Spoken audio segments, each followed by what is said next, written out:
এই এই এখানে কোনো কথা হবে না, হাত থাকতে মুখে কোনো কথা নাই, বুঝছো? কারো দ্বারা কারো সমস্যা হলে সোজা তিনজনে এসে তারা ধরে নিয়ে একদম পানির মধ্যে ফেলা দেবে,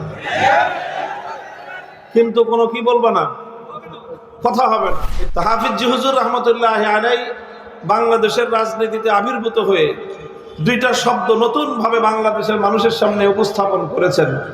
একটা হলো তওবার রাজনীতি, আর একটা হলো যে খেলাফত প্রতিষ্ঠার জন্য সংগ্রাম করা। এটা কি বললাম?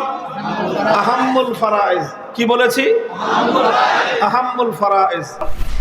যখন আল্লাহর দ্বীনের গুরুত্বপূর্ণ বিধানগুলো পালন করা রাষ্ট্রীয়ভাবে ইসলাম প্রতিষ্ঠার উপর নির্ভরশীল হয়ে যায়, ইসলাম রাষ্ট্রীয়ভাবে প্রতিষ্ঠিত না হলে, খেলাফত প্রতিষ্ঠিত না হলে যদি ইসলাম পরিপূর্ণভাবে পালন না করা যায়, তখন সর্বাগ্রে রাষ্ট্র